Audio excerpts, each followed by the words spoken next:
Metal Gear Solid 4 Guns of the Patriots was released in 2009 by Kojima Productions. By 2019 by Kojima Productions. It stars Norman Reedus as the titular Death Stranding man. You destroyed the Patriots. I'm not supposed to talk about Death Stranding. There was, of course, maybe Death Stranding. Let's just keep it in Kojima's wheelhouse.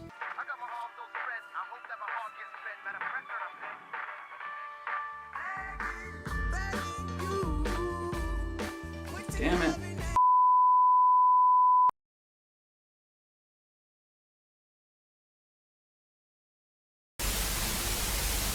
You're no POW. You're a hostage. There's no Geneva Convention. No one is coming to save you. We can't wait to learn more about what you're working on. Oh, wait. Is there somebody else at the door?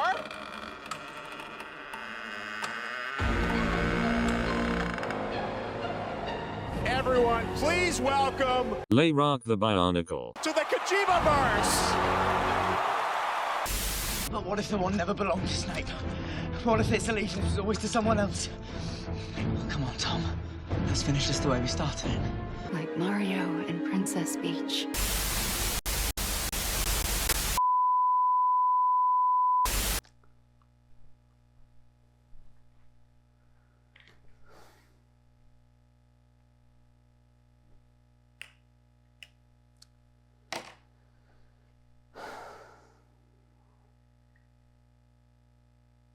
All right, listen. So unlike the last couple of times where I led off with the same sentence of, I wasn't gonna do another one of these. I wasn't gonna do another one of these. I wasn't gonna do another one of these. I can't lie to you this time because I've been planning to do this video for far too long. I teased it at the end of the Harry Potter ones. I somehow was able to dovetail Harry Potter into Death Stranding. Makes perfect sense to me. I don't care if it makes sense to you. So if I may rewind the clock a little bit to 2016. I had recently graduated from college at the college I went to. I hadn't found a job yet. I had recently ended what was a long-term relationship. It was a version of events that didn't seem great post-grad. But it's okay, because in June of 2016 at the Hall at Halls, once known as E3, my favorite creator announced a new game. A game I didn't think was going to happen. A game that I spent the next 3 years at every single event, be it at E3 or at Game Awards. Every single one of those, there was a new trailer for it. It was this big, mysterious new project. It was incredibly exciting.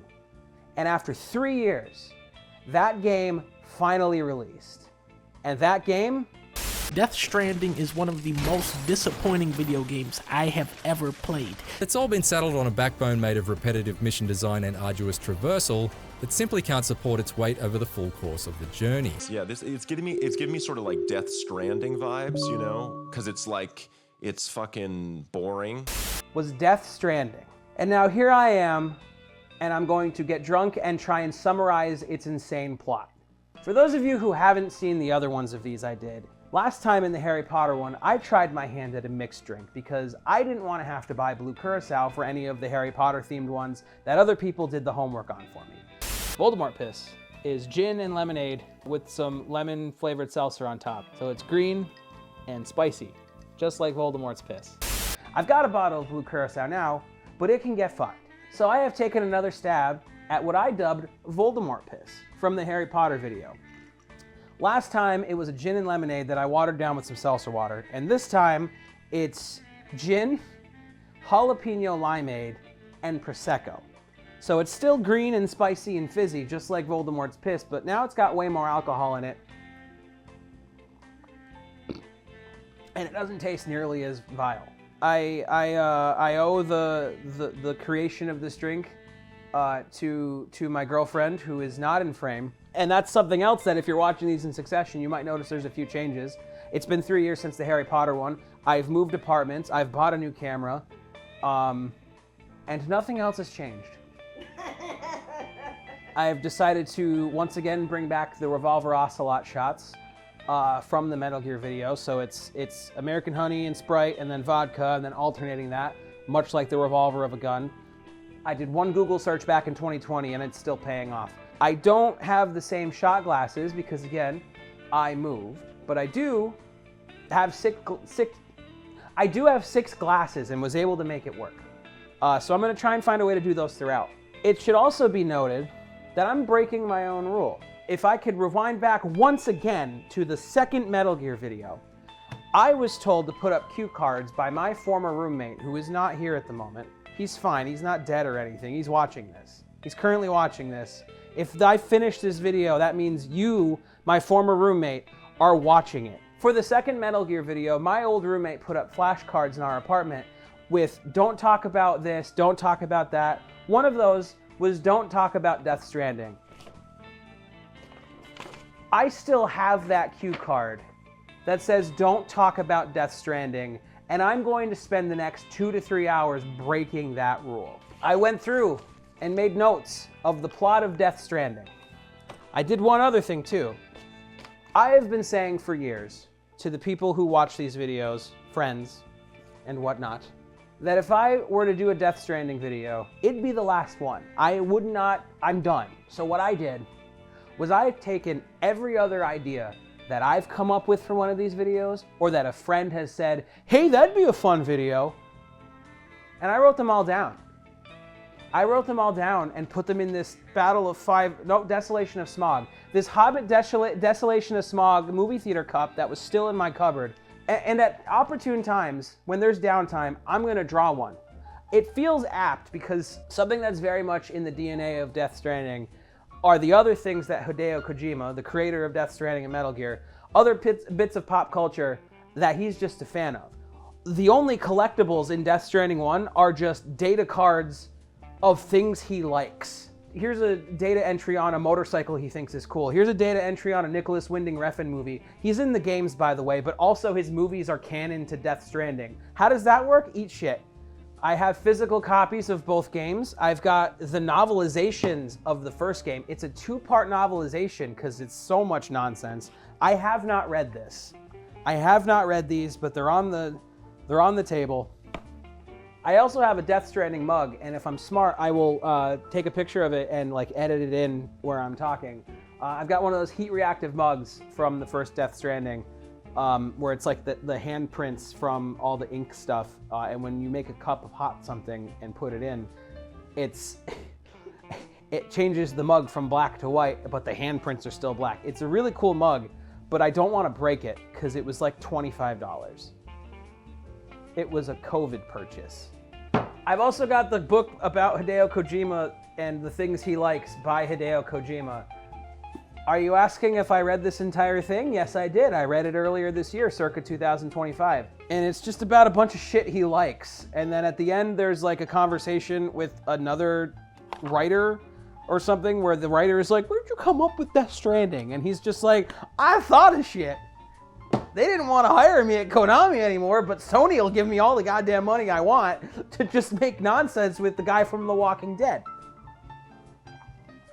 I don't know where to start this. This is a really difficult thing to start because unlike Metal Gear, where it's at least based in the real world, so I don't have to explain the bare minimum to you, and the game didn't have to explain the bare minimum foundation, and in fact, it's a detriment to some of those games that there is no foundation, or Bionicle, which is Legos, or Harry Potter, which is like analogous to our own world.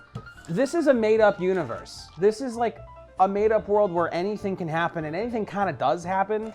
And so much of the like world building and rules surrounding Death Stranding are, hey, it's a crazy world where a big thing happened that could never conceivably happen in our world, and it makes weird shit happen, so learn to roll with it.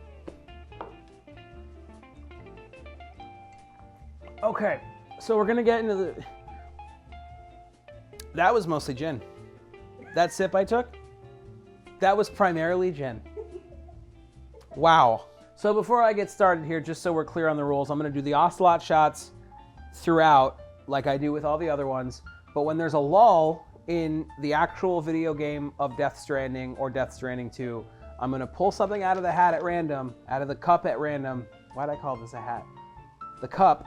And then for the next couple of minutes, whatever is on that sheet of paper, I'm going to summarize. There's stuff in there I came up with. There's stuff in there that other people came up with for me. There's a few in there that I've never seen. There's a few hidden, like secret fun mystery ones in there. I'm gonna see how many I get through. So with that in mind, before Death Stranding 1, We're gonna do the first Ocelot shot. There's 2 games in Death Stranding, and there's 6 shots, so I'm gonna try to have 3 of them done before Death Stranding 2. All right. It's been a while since I've done a shot.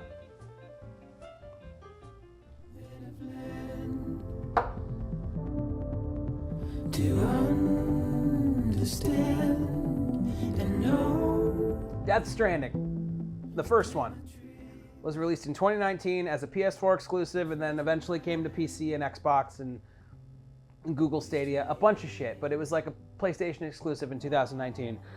It was highly anticipated. It was Hideo Kojima's first game since his falling out with Konami in 2015 after Metal Gear Solid 5: The Phantom Pain.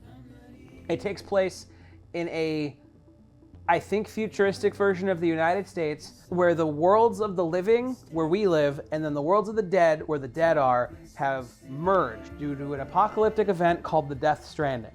It's mysterious as to why the Death Stranding has occurred, but Kojima has said in interviews that it's just like a combination of all the bad shit that was happening at the time. He specifically blamed the 2016 election and Brexit as the cause of the Death Stranding. You all voted wrong in 2016, and because of that, Death Stranding is a video game we all had to suffer through playing. So it's set in a, I think, futuristic version of the United States that is now called the United Cities of America because there's no longer states. And so now the United States just kind of looks like Ireland or Scotland. It just kind of looks like rolling hills. I'll put footage up of my own gameplay of Death Stranding because I can do that with my PlayStation now. There's parts of this game that look like tar pits, but it's supposed to be like Kansas. Hey, I've never been to Kansas, and if anyone from Kansas is watching this, I swear to God, you better not correct me, but I'm convinced now that Kansas is one big tar pit. That's how the world works. That's how I think the world works. Sorry. What else do I need to explain about Death Stranding before I get into the actual plot? There's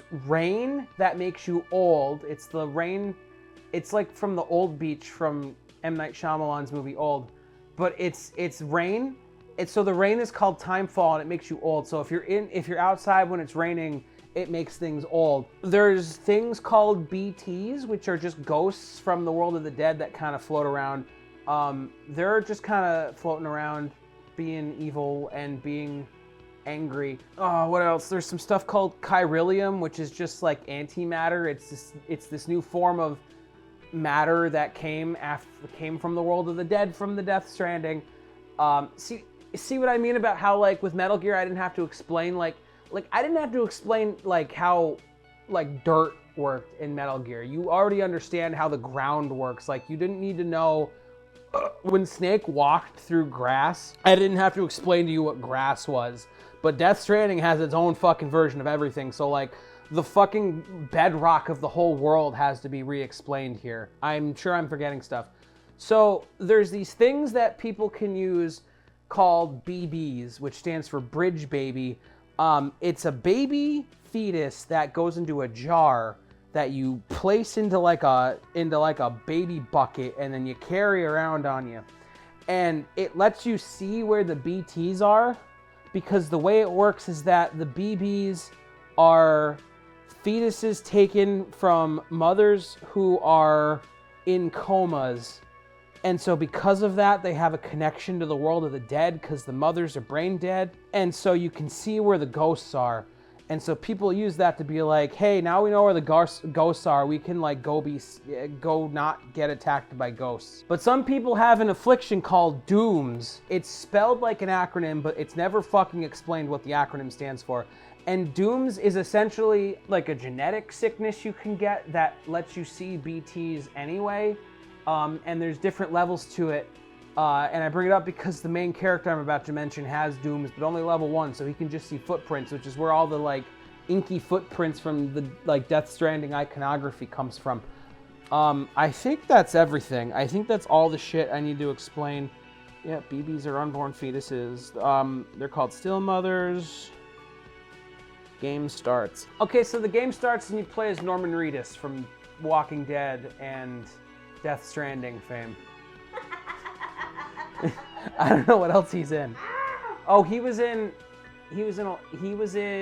I just watched the movie American Gangster, directed by Ridley Scott. There's a scene in that movie's a really good movie, and Norman Reedus is like a coroner. So this game starts, you're playing as Norman Reedus. He's what's called a porter, which is a transporter, teleporter, I don't know, Amazon delivery guy basically. And he's driving his motorcycle through the Death Stranding wilderness, as you will do. But then some timefall happens, and so he's got to hide in a cave. Then he sees footprints of a BT in the cave. And then that's when Léa Seydoux shows up. Yes, the very same Léa Seydoux from James Bond. Because I haven't mentioned it yet. This entire game has like really well-known actors in it, because ever since Kojima got fired from Konami, he's like, I want to just make movies, but I can only make video games. It's the only industry I got clout in. And man, does he. I'm a huge fan of his. So like all the actors in this game are either like famous actors, or they're famous directors, or like people from Hollywood, or just like well-known people. Like, I'll get into it when I start talking about the game more, but there's like bunkers you go to like deliver stuff to, and all the people working at the bunkers are like names you recognize. Like Edgar Wright, the director of like Shaun of the Dead and The World's End, is there.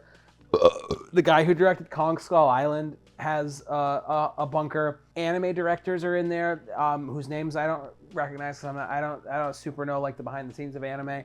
But like, it's all people that he's just either a fan of or friends of from the industry. And that's this entire game. So Léa Seydoux shows up. Her name is Fragile, because she runs the Fragile Express, which is a rival delivery system. She describes herself by saying, I'm fragile, but not that fragile. I'm fragile, but I'm not that fragile. Hey, are you thinking to yourself, that's fucking stupid? Yes! And so Fragile shows up and she eats a bug that's flying through the air, and it's just like, these bugs have protein. Do you want one, Norman Reedus? And he goes, no, that's gross. And she goes, I have an umbrella that lets me teleport. I'm gonna leave now. And then she leaves. And then Norman Reedus is like, well, I'm delivering stuff to a town, and what's the town called? The town is called Central Knot City, because all the towns are named after knots, because they gotta be tied together, because the world fell apart. Oh, everyone's living underground in bunkers, by the way, because this game came out a month before COVID started, but predicted it. Kojima kind of took a note from that one scene in Red Dead Redemption 1 where music starts playing, like licensed music. Kojima saw those scenes and thought, well, I'm gonna do that. I'm gonna make a whole game about that. And so Low Roar starts playing, because that's a band he really likes. And so you walk a bunch, that's most of this game, and then you make it to Central Knot City. And when you get to Central Knot City, the people working at Central Knot City are like, hey, someone killed themselves and they're gonna explode. Oh, by the way, when people in Death Stranding die, because the world of the living and the dead are like merged now, whenever someone dies, they need to be incinerated, or else their body will like cause a nuclear explosion, because it's like a feedback loop from the living and the dead, I think. It's like, oh, now there's a dead body in the world of the living, but the world of the dead is here, so like, we don't know what to do. Explosion. I think that's what it is. While he and a few people from Central Knot City are delivering the body to the incinerator, some BTs show up. Like a big one shows up, and they get attacked by BTs. But luckily, one of the other guys that's with them has a BB, like the little baby in the jar thing, and activates it. So they try and get around it, but they don't. And a bunch of them die, including Norman Reedus. But it's okay. Norman Reedus is a thing called a repatriate, which essentially means you're immortal. Because when you die, you end up on the beach. Holy shit, I did not explain the beach. Okay, so the beach is a world between the living and the dead that everyone has. Think like purgatory, but everyone has their own individual one, but it's a beach. They were trying to understand the beach when they accidentally caused a void out, which is when a dead body explodes. And it caused the Death Stranding around the same time. So the beach is like a go-between between the world of the dead and the world of the living, and everyone has their own individual beach. The game describes it like a multiverse, and I hate that word now, so it's not that. Going to the beach is like a gameplay gimmick each time, where you gotta like float around in the water and find Sam's body and go into his throat, and then a baby's in his throat and goes, hey, I'm a baby in the throat. And then you come back and you're in the world of the living. And so you do that. By the way, Sam's mom is the president. Sam's mom is President Bridget America Strand, played by Lindsay Wagner from Bionic Woman. And she's dying of like super cancer. And so when Sam wakes up, he's in a different city. He's in, where the fuck is Sam? He's in the capital. He's in the capital you start the game in. And the company that delivers stuff, they're called Bridges. They work with President Bridget Strand. He used to work for them but doesn't anymore. What they're trying to do is they're trying to connect something called the chiral network, which is internet, except it uses the antimatter from the Death Stranding, and it's like real good internet. And they can transport stuff through it and transport ideas like in the internet. Except it's different because they use chiralium, and it's the chiral network now. It's not the internet. President Lindsay Wagner dies, and so they're like, Sam, you transport stuff. You got to bring your mom's body to the incinerator. And so he does that. And then when they get back, they're like, hey, come work for Bridges again, because your sister, also played by Lindsay Wagner, hint, hint, her name is Amelie. She works for Bridges, and she went west to the West Coast and was trying to connect the world to the chiral network. But then when she got to the West Coast, she got attacked by some terrorists run by a guy named Higgs, who's played by Troy Baker. If I could just take a quick note, Troy Baker is the only major character in this game not played by a Hollywood actor, but he's also the best performance in this game. Because unlike all the other Hollywood actors who are like, oh no, we're doing a video game that's art, Troy Baker is like, hey, I know what fucking garbage I'm in. I'm gonna ham it up like crazy. I saved my good performance for Last of Us. And so he's just hamming it up. He's chewing on that scenery like it's a fucking piece of wood, and he's an angry beaver. Like, it's great. Point is, Amelie went west to connect the former United States continent to the chiral network and ran into Higgs's terrorist group. They're called the Homo Demons. Don't laugh. Don't laugh. Because it's like Homo sapiens, but they're demons. Okay. It's not the thing you're thinking of. Sam takes the BB that he got from the other guy who died from the BT attack. That is BB-28. He nicknames the BB Lou. And he starts going on a Death Stranding adventure. And so now it's the part in Death Stranding that like everyone kind of recognizes, where it's like, okay, bombed out green fields and you're walking around with a baby on your chest. And there's ghosts everywhere. So now Death Stranding's happening. You got to travel west to reconnect the former United States to the internet and rename it the United Cities. You're working with a guy named Die Hard Man. Die Hard Man is the guy in charge of Bridges, and he's like, whenever you talk on the radio, Die Hard Man's the one talking to you. He's not named after the movie. It's because he has a hard time dying, but we'll get there. Okay, so while Sam is traveling, he does a shot while he starts traveling. That went down too smooth, and vodka normally doesn't. Wow. And so Sam starts traveling, and it's like, Sam, we need you to go and reconnect all these little bunkers and all these cities to the chiral network, and then also the UCA network, the United Cities. And then the continent will be reborn as the United Cities. And then also Amelie is stuck out west with the terrorists who don't have a name. And you gotta go get her back. And so, you know, Sam starts his adventure with his BB Lou. And while he's on his adventure, he starts thinking of some other stuff. And what does he think of? All right, so Sam on his first leg of his adventure thinks of the movie You've Got Mail, starring Tom Hanks. All right, so You've Got Mail came out. And Meg Ryan. All right, so You've Got Mail came out in 1998 in theaters, and then eventually VHS and DVD and Blu-ray, and we streamed it a few weeks ago as of recording when we watched it. It stars Tom Hanks as a guy who owns a bookstore, and Meg Ryan owns a different bookstore, but Tom Hanks owns like Borders Books, and Meg Ryan owns like a local bookstore, and they start chatting over the internet. They're just cheating on their significant others, but it's over the internet, so like it's 98 and that's fun, because like it's the Clinton era, so like, I don't know, Bill Clinton says it's okay to cheat. Greg Kinnear is also here, and Greg Kinnear would really like the Death Stranding games. Greg Kinnear spends the entire movie being like, I don't know, maybe the internet's a bad thing and it's gonna lead to the downfall of civilization, because like maybe humanity can't fucking handle that, and maybe like that much connectivity and that much information constantly being bombarded at us, and that much of like, I don't know, that much of our dopamine receptors always being like fucking bombarded is maybe a bad thing. And everyone's just like, oh, you fucking Luddite, you Greg Kinnear, eat shit. And so at the end of the movie, Meg Ryan and Tom Hanks break up with their significant others, which is fair, because Greg Kinnear sucks. And Parker Posey's like, I don't know, she's like actually like a fucking Disney villain. In any other movie, Parker Posey would be like, we need to kill all the dogs. But in this movie, she's just like, business, business, business, rich, business, business, business. And so then at the end, through the power of the internet, Meg Ryan and Tom Hanks decide they're in love, and the movie ends. And then that's when Sam from Death Stranding makes it to the end of the first map, because Death Stranding 1 has 3 maps to it. And then he's about to get on a boat, because he's like, I gotta get on a boat to get to the rest of America. And then that's when Higgs shows up. Higgs is played by Troy Baker, and he's like, I am the particle of God that permeates all existence. Because he's named after the Higgs boson particle.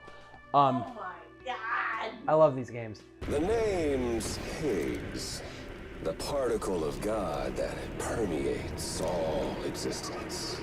So you fight a giant, like, tar lion. Oh, there's tar everywhere, by the way, because there's tar underneath the whole world now. So you fight, like, a lion thing that Higgs spawns out of tar, and then Fragile shows up with her teleport umbrella and goes, hey, I got a boat. And so you get on the boat with Fragile. So while you're on the boat, Fragile explains that she used to work for Higgs, or work with Higgs, but then found out that Higgs was always a terrorist, and so she's like, I don't like that. I don't want to work with terrorists. I deliver stuff. But I think the first time she tries explaining that, Sam falls asleep, and so she explains it again later in the game. And then you make it to the main big map, and this is where the game gets really good, because you can like build roads. It does the thing Dark Souls does, where like other players can kind of like do things with your map, but unlike Dark Souls where other players can just invade and try to kill you, you end up in a server with other players, and the stuff they build shows up in your map and vice versa. So like, I don't know, you're like building communal roads with like 30 strangers online, and it's a really, really, really fucking cool feeling. I don't know, you go a couple days without playing Death Stranding because you gotta work at a grocery store you hate, and then you go to log into Death Stranding, and like a bunch of strangers have finished building a road for you, and then Death Stranding becomes a bit of an easier game, and it's like, oh, that's what they were going for with these games, is like that communal experience of making this world more navigable, you know, and reconnecting people that way. It's, you know, you kind of see what they're going for when you go 3 days without playing Death Stranding. When you turn it back on, XX Momslayer XX69 has finished building your road for you. When you get to the main map, Die Hard Man is like, hey, you got to reconnect all of this area and then move on to the next area. And you're going to meet up with Mama and Heartman and all the characters from Death Stranding. And then Sam goes, well, fuck, I love Death Stranding. So, like, that's going to be cool. I'm going to meet the characters from Death Stranding. And so then you travel around in Death Stranding while he's, like, running into Edgar Wright and Jordan Voight Roberts. He thinks about, what does he think about? He's listening to Low Roar and Silent Poets, and Churches has some songs in Death Stranding. And then also thinking about Play Sneaker Night by Vanessa Hudgens.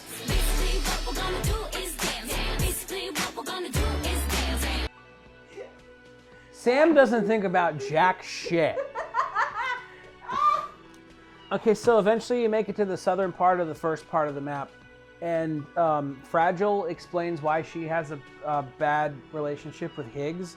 It's because they were working together. Fragile found out Higgs was a terrorist, and so what Higgs did was put like a rubber mask on her head and push her out into Timefall. So the rest of her body's old, except for her face, because her face is Léa Seydoux, but the rest of her body's old. Spoiler alert, but Norman Reedus' character is real into that. So throughout the game, and I forget how much payoff there is to this, but Sam keeps having dreams where he's on the beach and he's young again, and Amelie is there and gives him like a dream catcher necklace. I think there's payoff to that, but I don't remember if it really ends up mattering. I don't know how much any of this ends up mattering in the long run. Okay, so after you make it to the southern city, there's a big tornado outside, and Sam walks into the tornado, and the tornado takes him to World War I, and Mads Mikkelsen is there.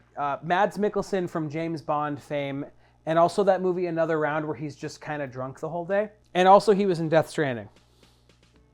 I was gonna say he was in Star Wars Rogue One, but that would acknowledge the existence of Star Wars Rogue One. And hey, here's the thing. The internet decided it loves Rogue One now, because the rest of the Star Wars movies since have kind of sucked and or been divisive.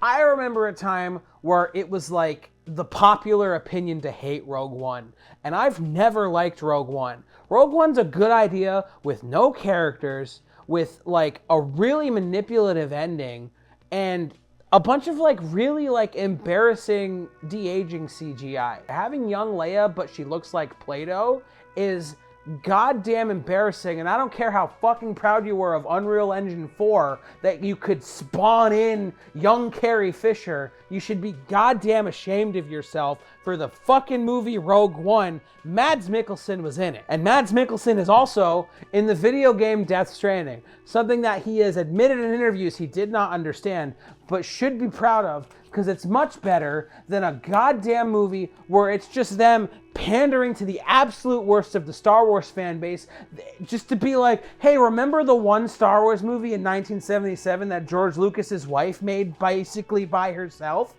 Rogue One sucks.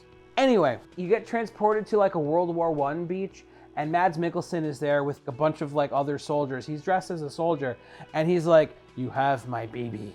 I need my baby back. I am Mads Mikkelsen. And so he shoots at you a bunch, but then you shoot him back and you win.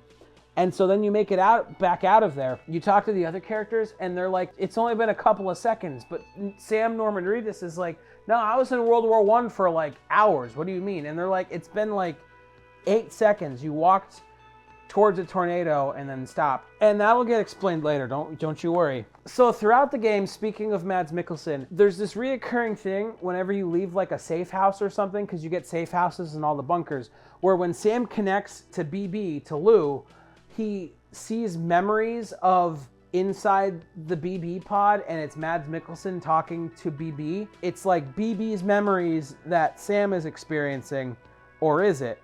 But for now it is. Okay, so when you get out of the World War I tornado, Mama, who's played by... Who the fuck plays Mama? No, don't tell me. Don't tell me. Don't tell me. Mama, Death Stranding. Who is this actress? Oh my god. Oh my god. Margaret Qualley. Okay, so now Mama, played by Margaret Qualley, contacts you, and she's like, hey, the little necklace thing that you're using to connect people to the chiral network, I designed that and it's broken. So come visit my office. By the way, Sam's got this thing called the Cupid, which is like this necklace thing with like a bunch of squares on it that kind of float on their own. And when you make it to a bunker, he connects it to their bunker, and now they're on the chiral network. Mama, played by Margaret Qualley, is a scientist, and she built the Cupid. And so you go talk to her at her office, which is really near the South City where the tornado was. And when you get there, she's got like a BT baby, like a ghost baby that's floating above her, and she's breastfeeding it. She's breastfeeding a ghost baby. Before the game started, Margaret Qualley was pregnant, but then terrorists attacked the hospital and she was caught under rubble. And while she was caught under rubble, her baby died and turned into a BT, but it's still connected to her, so she breastfeeds a ghost now. Okay? And so she goes, hey, you need to go to the city in the mountain. You gotta go mountain, not city, because that's where a woman named Lochna is, and she can help fix your Cupid. And then you go in the snow, and the snow is the worst part of the game because the snow is really slow and boring, and the BTs are like everywhere, but it's also dark because snow, and the time fall is even stronger when it's snow. So if you get snowed on with time fall, it like really makes you old. M. Night Shyamalan is drooling. And so you make it to Mountain Knot City eventually, and Lochna is also played by Margaret Qualley because it's actually her twin sister. And she goes, fuck you, I hate my sister. Eat my ass, Sam Norman Reedus. Then you have to go back through all the snow to get to Margaret Qualley as Mama, and she goes, hey, if I go talk to my sister, she'll help us. But the only way I can talk to my sister is if I leave my office. And if I leave my office, I have to leave behind my ghost baby. She takes out these handcuffs. She has like an umbilical cord coming out of her that goes to her ghost. And she uses the handcuffs to cut the umbilical cord from her ghost baby. And her ghost baby flies off. And then she's like, hey, I'm good to go travel with you to the snow mountain. But she starts dying. You have to put her in like a bag over your shoulder, because you don't want her to get old from the time fall. She starts dying while you're walking, and she starts saying some shit while she's in the bag where she's just like, I remember being in the womb with my sister. So you make it back to the mountain with Margaret Qualley, and then you put her on like a thing, like a stretcher, and then she dies. And you find out it's because in the rubble in the hospital where she was pregnant, she also died. But because she had a connection to her dead baby ghost, she was still alive. By the way, this game has this thing it establishes where it's like a difference between body and soul. They call it Ha and Ka. And so the idea is that her body died, but her soul was tied to her dead kid. And so her soul wasn't gonna die until her dead kid also went to the afterlife. But also her soul was tied to her twin sister, who was also Margaret Qualley, and so that was part of it. Point is, Margaret Qualley's still in this game, but Margaret Qualley is also dead. And so now you're in the mountain, but Margaret Qualley, the second one, is like, yeah, I'll help you. And so she fixes your Cupid thing, and now you can go reconnect the world to America. You connect a bunch of more places, and before you get to Heartman, Sam starts daydreaming, and what does he daydream about? He daydreams about, how do you clean a bong? I don't know. So a couple months ago when we had just started, my girlfriend and I had just started dating. I don't do drugs, but she sometimes partakes. I had just purchased a Nintendo Switch 2 with a credit card. I bought a Switch 2 for my 31st birthday. And we're sitting in her kitchen and she's at the sink and I'm using my Switch 2 and I look at her and I go, hey girlfriend, you want to see my Switch 2? It's got magnets now. And I start doing the snapping thing with the magnets. And she turns around without skipping a beat and goes, that's cool. You want to see how to clean a bong? I wish she had just shoved me in a locker at that moment. That would have felt cleaner. My girlfriend Cyber bullied me from a sink. Or was I in Death Stranding?